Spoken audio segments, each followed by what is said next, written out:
ஆண்டவருடைய வார்த்தை கடந்து செல்வதற்கு முன்பாக சிரம் தாழ்த்தி ஜெபம் செய்வோம். அன்பின் தெய்வமாகிய இயேசு கிறிஸ்துவ, இந்த காலை வேளையிலே உங்களுடைய பிறந்த நாளை நினைவு கூறும்படியாக எல்சுடாய் சபையில் நாங்கள் கூறியிருக்கிறோம். இந்த நாளில் உங்களுடைய வார்த்தையை குறித்து நாங்கள் தியானிக்க இருக்கும் கர்த்தாவே, அந்த வார்த்தை ஆண்டவரை முகநூல் மூலமாக, ஆண்டவரை யூடியூப் மூலமாக, ஒளிபெருக்கி மூலமாக உள்ளே வெளியே கேட்டுக்கொண்டிருக்கிற ஒவ்வொரு தேவ பிள்ளைகளுக்கும் மிகுந்த ஆசீர்வாதமாக இருக்கும்படியாக அவர்களை ஆசீர்வதித்து நடத்த வேண்டும் என்று மீட்பெரும் லட்சிகரமாக இருக்கிற இயேசு கிறிஸ்துவின் நாமத்தில் வேண்டுகிறேன் பிதாவே, ஆமென். ஆண்டவராக இயேசு கிறிஸ்து நாமத்தினால் இந்த நாளிலே நம்முடைய ஆண்டவர் இயேசு கிறிஸ்துடைய பிறந்த நாள் வாழ்த்துக்களை உங்களுக்கு தெரிவித்துக் கொள்கிறேன். கர்த்தர் உங்களை ஆசீர்வதிப்பார்.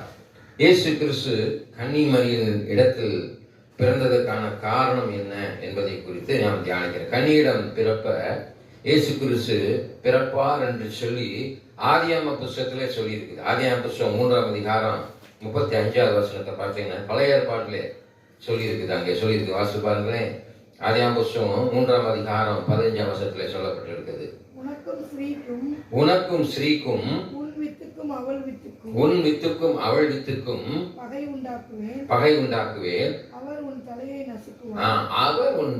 நசுக்குவார். நீ குதிகாலை நக்குவாய் என்று சொல்லி பிசாசின் தலையை இயேசு கிறிஸ்து பிறந்து கன்னிமரிடத்திலே பிறந்து சிலுவையில் என்ன செஞ்சாரு? சாத்தானுடைய தலையை நசுக்கினார். பாவத்தை முற்றுமர அவர் கழுவினார் என்று நாம் அறிந்திருக்கிறோம். அது மாத்திரமல்ல அங்கே ஏசாயா புஸ்தகத்திலே சொல்லியிருக்கு பாருங்க. 7ஆம் அதிகாரம் 14வது வசனம். ஏசாயாவின் புஸ்தகம் 7ஆம் அதிகாரம் 14ஆம் வசனத்திலே சொல்லியிருக்கு. இயேசு கிறிஸ்து என்பவர் பிறப்பார், அவர் பிசாசின் தலையை நசுக்குவார் என்று சொல்லி அங்கே சொல்லப்பட்டிருக்கிறது. ஆமென். ஆண்டவர் தாமே உங்களுக்கு ஒரு அடையாளத்தை கொடுப்பார். பாத்தீங்களா? இதோ ஒரு கன்னி, மிக தெளிவாக அந்த ஆதியாகம புஸ்தகத்தில் சொல்லப்பட்டிருக்கு. இதோ ஒரு கன்னியை கர்ப்பவதியாக்கி ஒரு குமாரனை பெறுவாள். அவருக்கு இம்மானுவேல் என்று பெயரிடுவாள். பாத்தீங்களா? அங்க பழைய ஏற்பாடுல அங்க சொல்லப்பட்டிருக்கிறது. ஒரு தேவதூதன் தோன்றி கன்னிமேரி இடத்துல சொல்றாரு. என்ன சொல்றாரு? நீ பரிசுத்தாவினால் கர்ப்பம் தரிக்கப்படுவாய், அவருக்கு நீ குமாரனை பெறுவாய், நீ ஒரு குமாரனை பெறுகிறவருக்கு இம்மானுவேல் என்று பெயரிடுன்னு சொல்லி எங்க சொல்லியிருக்கு? புதிய ஏற்பாடுல ஒரு தேவதூதன் வந்து தோன்றி கன்னிமேரி இடத்துல சொல்றாரு. ஆனால் தீர்க்க தரிசனமாக அப்பவே சொல்லியிருக்காங்க, அல்லையா?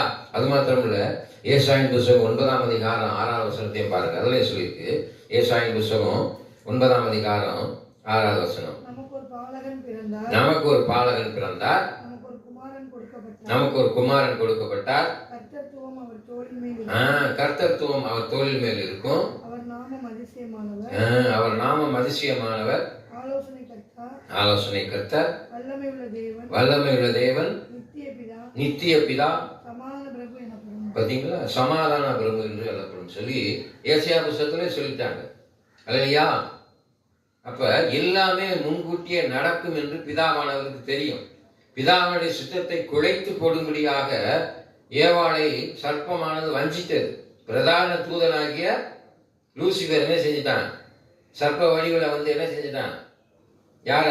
ஏவாளை வஞ்சித்து போட்டான், அல்லையா? அந்த தேவ சித்தத்தை குலைத்ததனாலே தீர்க்க தரிசனமாக முந்தின ஆதாம் செய்த பாவத்தை நிவர்த்தி செய்வதற்காகவே ஆதியாகம புஸ்தகத்துல என்ன சொல்ற? ஒரு குமாரன் வருவாரு, இந்த பாவத்தை நிவர்த்தி செய்யும்படியாக ஒரு கன்னிமரி இடத்துல ஒரு குமாரனை பெறுவார், பரிசுத்தாவினால் கர்ப்பம் தட்டி குமாரனை பெற்று இம்மானுவேல், இயேசு என்று, இம்மானுவேல் என்றால் என்ன? இயேசு என்னோடு இருக்கிறார் என்றார். ஆமென் என்று பெயரிடுன்னு சொல்லி சொல்லப்பட்டு, அப்ப எல்லாமே தேவ சித்தமா இருக்கு. அன்பான தேவ பிள்ளைகளே, இயேசு கிறிஸ்து நாள் பிறந்த நாளுக்கு நம்ம சந்தோஷமா கொண்டாடுறதுக்கான காரணமே என்ன? இயேசு இங்க இருக்கிற ஒவ்வொருத்தருக்காக பிறந்திருக்கிறார், அல்லையா? யாருக்காக பிறந்திருக்கிறாரு? ஒவ்வொருத்தருக்காக பிறந்திருக்கிறார், அல்லையா? அப்ப தெய்வம் பிறக்க வேண்டும், மனிதனிடத்திலே மனிதனாக அவதரிக்க வேண்டும் என்றால் ஒரு பரிசுத்தமான பாத்திரம், ஒரு கன்னி கிடைக்க வேண்டும் என்று சொல்லி அந்த காலத்துல பார்க்கும் பொழுது பிதாவானவர் பார்க்கிறார். இந்த தேசத்துல ஒரு நீதிமான் இருந்தா சொல்லுங்க, நான் என்ன செய்ய மாட்டேன்? அழிக்க மாட்டேன். எந்த பட்டணம் சொல்ல முடியுமா? யாராவது எந்த பட்டணத்தை அழிக்க மாட்டேன், சோதமா அழிக்க மாட்டேன். ஆனா அங்க ஒருத்தரும் காணப்படவில்லை. இல்லையா இல்லையா? அந்த சூழ்நிலைகளும் கூட அந்த காலத்துல என்ன செஞ்சாரு? ஒரு பரிசுத்தமான ஒரு பெண்ணை. அப்ப எவ்வளவு பரிசுத்தமா இருந்திருப்பாங்க யோசிச்சு பாருங்க.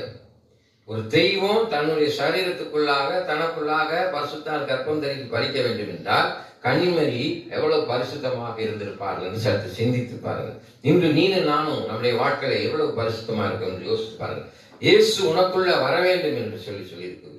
யோவான் புத்தகம் 1ஆம் அதிகாரத்துல நம்ம வாசிக்கிறோம். அல்லையா? யோவான் புத்தகம் 1ஆம் அதிகாரத்திலிருந்து வாசிங்க. அங்கே சொல்லப்பட்டிருக்கும் பாருங்களேன். அந்த ஆதியிலே வார்த்தை இருந்தது, அந்த வார்த்தை தேவனிடத்தில் இருந்து, அந்த வார்த்தை தேவனாய் இருந்து உண்டாயிற்று.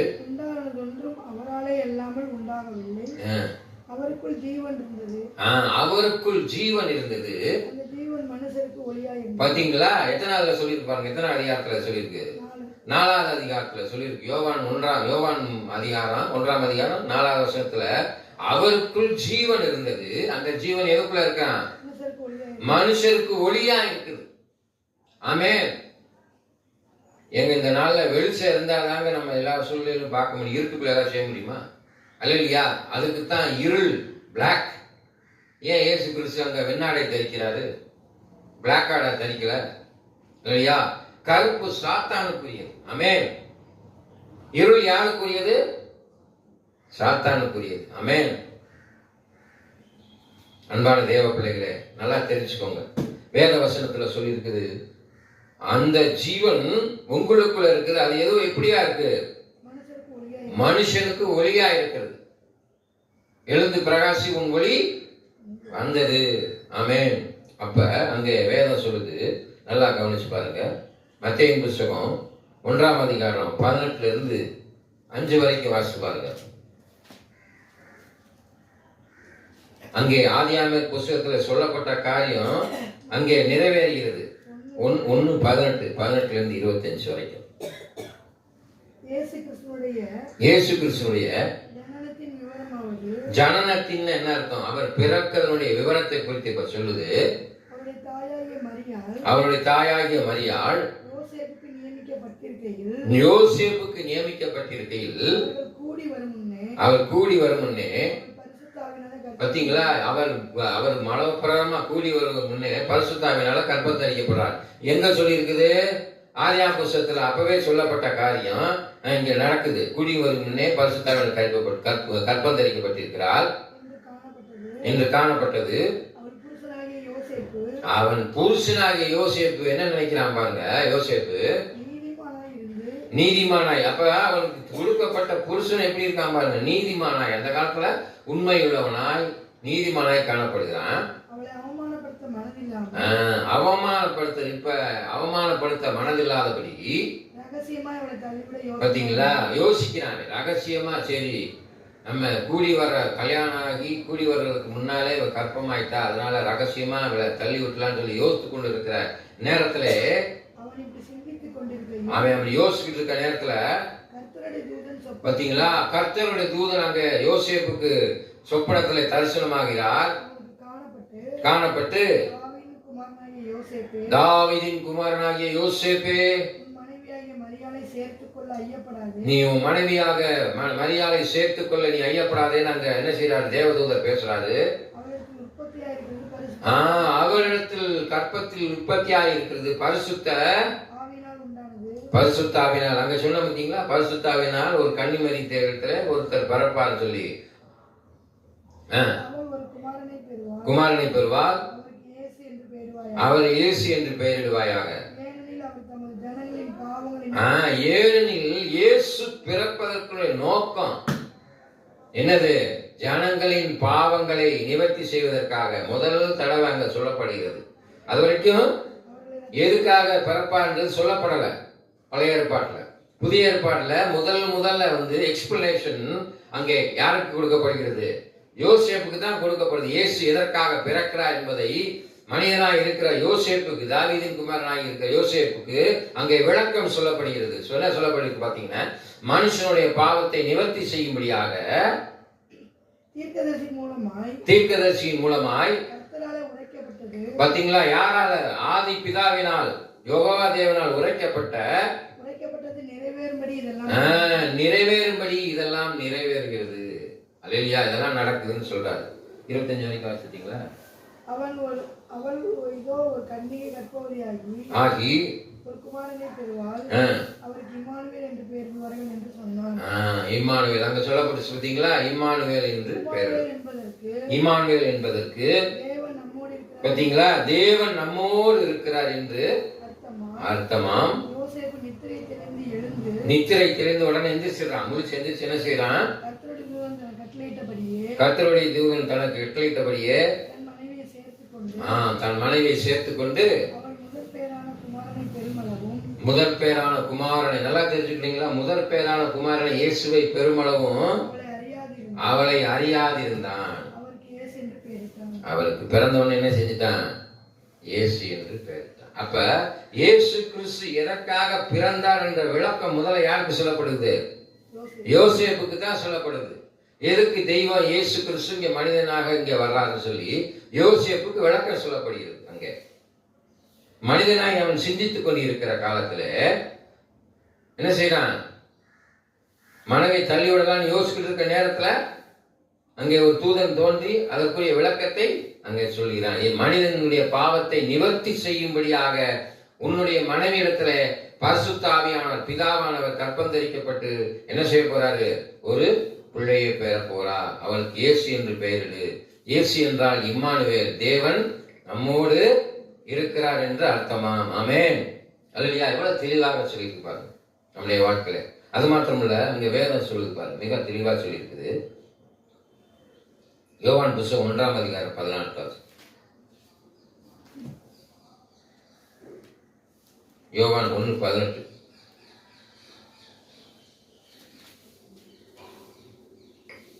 யோவான் 1 அதிகாரம். தேவனை ஒருவரும் ஒரு காலம் கண்டதில்லை. தேவனை ஒருவரும் ஒரு காலம் கண்டதில்லை. அல்லேலூயா. பிதாவின் மடியில் இருக்கிற ஒரே பேரான குமாரனை, பிதாவின் மடியில் இருக்கிற ஒரே பேரான குமாரனை அவரை வெளிப்படுத்தினார். யாரும் பிதாவை பார்த்தது கிடையாது. மோசே கூட அந்த வெளிச்சத்தை தான் பார்த்தான். பின்பக்கத்தை யார் பார்த்தது? மோசே. ஆமென். பிதா தேவனை யாருமே பார்த்ததில்லை. அப்ப பிதாவின் மடியில் படுத்திருக்கிற இயேசுவை வெளிப்படுத்தும்படியாக கன்னிமரியின் இடத்துல இயேசு பிறக்கிறார். அப்ப நம்ம எல்லாம் தெய்வத்தை அங்க பாக்குறாங்க. பிஃபோர் 2023 வருடங்களுக்கு முன்பாக இயேசு என்னும் தெய்வம் பிறந்தார் என்பதை யாரும் என்ன செய்ய முடியாது? என்ன செய்ய முடியாது? இல்லைன்னு சொல்லவே முடியாது. ஆமென். Praise God. அங்கே வேதம் சொல்லுது பாருங்க. தீத்து 1 தீமோத்தேயின் புத்தகம் 2 அதிகாரம் 5 வசனம்.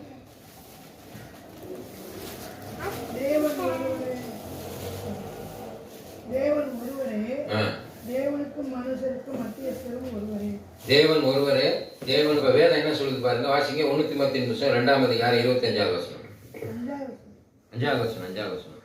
தேவன் ஒருவரே, தேவன் ஒருவரே, தேவனுக்கும் மனுஷருக்கும் பாத்தீங்களா? தேவனுக்கும் மனுஷனுக்கும் மத்தியஸ்தரும் ஒருவரே. தேவன் ஒருவரே, தேவனுக்கும் மனுஷனுக்கும் மத்தியஸ்தர் ஒருவரே. இயேசு தான் அந்த தேவன். என்னை கண்டவன் பிதாவை காண்கிறான். என்னை கண்டவன் பிதாவை காண்கிறான். ஆமென். அங்கே வேதம் சொல்லியிருக்கு. அப்ப மடியில் பிறந்தவரை வெளிப்படுத்தும்படியாக, தேவன் வெளிப்படுத்தும்படியாக இயேசு பிறக்கிறார். யார் இடத்துல பிறக்கிறார்? கன்னிமரி இடத்துல பிறக்கிறார். மனிதனை ரட்சிக்க. எதுக்கு கன்னிமரி இடத்துல பிறந்தாருன்னா மனிதனை ரட்சிக்க. யோவான் 3:17 நம்ம வாசித்து பார்க்கிறோம். உலகத்தை ஆக்கினைக்குள் தீர்க்க வராமல் உலகத்தை ரட்சிக்கும்படியாக இயேசு கிறிஸ்து இந்த உலகத்திற்கு, மண் உலகத்திற்கு வந்தார் என்று பார்க்கிறோம். ஆமென். அல்லேலூயா. வாசிங்க. இங்கே எபிரேயர் புத்தகம் 2:14-16 வாசிங்க. எபிரேயர் புத்தகம் 2 அதிகாரம் 14வது அதிகாரம் 16வது 2 அதிகாரம் 14-16 வசனம் மன்னிக்கவும். ஆதலால் பிள்ளைகள் மாம்சத்தையும் இரத்தத்தையும். ஆமென். ஆயால் பிள்ளைகள் மாம்சத்தின் இரத்தத்தையும் உடையவர்களாக இருக்கிறார்கள். அவரும் அவர்களைப் போல இரத்தத்தையும் உடையவர்களாக இருக்கிறார். உடையவரானார். மரணத்துக்கு மரணத்துக்கு அதிகாரியாகிய பிசாசானவனை பார்த்தீங்களா? மரணத்தின் அதிபதியாகிய பிசாசானவனை தமது மரணத்தினாலே அழிக்கும்படிக்கு ஜீவ காலமெல்லாம் மரண பயத்திற்கு அடிமைத்தனத்துக்குள்ளான யாவரையும் விடுதலையாக்கும்படி அப்படியானார். 14 வாசித்தீங்களா? ஆதலால் அவர் தேவதூதருக்கு உதவியாக கை கொடாமல் ஆபிரகாமின் சந்ததிக்கு உதவியாக கை கொடுத்தார். ஆபிரகாமின் சந்ததிக்கு உதவியாக கை கொடுத்தார். ஆபிரகாம் சந்ததியார் அப்படியே வந்தீங்கன்னா தாவீது வம்சத்தில் பிறந்த யோசேப்பு, இயேசு கிறிஸ்து. ஆமென். அல்லேலூயா. அப்ப அந்த 14 என்ன விளக்கம் உங்களுக்கு சொல்லப்பட்டிருக்குது? நம்மளை போல அவரும் மனுஷ சாயலில் தான் இருந்தார். அல்லேலூயா. மனிதனாக பிறந்து மனிதனுடைய பாவத்தையும் சாபத்தையும் நிவர்த்தி செய்யணும்னு என்ன செய்யும் தெய்வம்? நேரா வந்து உடனே எல்லாத்தையும் சரி செஞ்சிட முடியுமா? 400 வருஷம் அமைதியா இருந்தார். நீ செய்யற காரியத்தை தான் பார்த்துக்கிட்டு பாவம் நிறைந்து. அல்லேலூயா. தேவனுக்கும் மனிதனுக்கும் இருந்த தொடர்பு முறிவுபட்டு இருந்தது. அதனால ஒரு முடிவு எடுத்தார் பிதாவானவர். அங்கே சொல்லப்பட்ட காரியம், ஆதியாகம புத்தகத்தில் சொல்லப்பட்ட காரியம் நிறைவேறும்படியாக 400 வருடம் அமைதியா இருந்த தெய்வம் அங்கே பிறக்கவரார். 2000 வருஷத்துக்கு அப்புறம் ஆதியாகம புத்தகத்துல இருந்து பாத்தீங்கன்னா ஆஃப்டர் 2000 இயர்ஸ் நினைக்கிறேன், கிட்டத்தட்ட 4000 வருடங்களுக்கு பின்பாக, 4000 வருஷத்துக்கு பின்பாக இயேசு கிறிஸ்து வரார் ஆதியாகம புத்தகத்துல. அப்புறம் ஹிஸ்டரி எடுத்து பார்த்தா உங்களுக்கு விளங்கும். அப்ப மனுஷ சாயலாக வந்தால்தான் மனுஷனுடைய எல்லா காரியமும் அவர் அறிந்து கொள்ள முடியும். அதனால தெய்வம் மனிதனாக பிறந்து மனிதன் செய்த பாவத்தை என்ன செய்யறாரு? மனித சாயலாக இருக்கிற அவர் நிவர்த்தி செய்கிறார். முந்தின ஆதாம் செய்த பாவம். மனுஷனை படைச்சார் பார்த்தீங்களா? ஆதாமை படைச்சார். பொம்பளைனால ஆதாம் கெட்டு போன. அல்லேலூயா. இன்னைக்கு உலக மனுஷன் அதான் சொல்றேன், ஆவதும் பெண்ணாலே அழிவதும் பெண்ணாலே. வேத வசனம் அது எதன் அடிப்படையில் சொல்லப்பட்டிருக்கு? புத்தியுள்ள ஸ்ரீ தன் கையினாலே வீட்டை கட்டுகிறாள், புத்தி இல்லாத ஸ்ரீயோ தன் கையினாலே வீட்டை இடித்து போடுகிறாள். அல்லேலூயா. அன்பான தேவ பிள்ளைகளை, வேதம் சும்மா சொல்லல, நல்லா யோசிச்சு பாருங்க. அங்கே சிருஷ்டி மீட்க, யாரை மீட்க? கன்னியிடத்துல பிறந்தாரு. 18 ரோமர் 8ஆம் அதிகாரம் 19 வாசிங்க. அல்லேலூயா. ரோமர் 8ஆம் அதிகாரம் 19 வசனம்.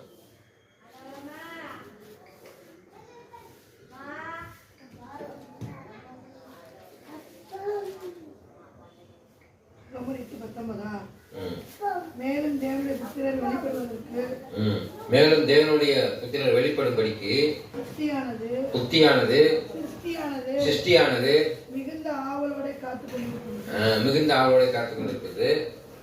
அவ்வளவுதான். மிகுந்த 10 வாசிங்க.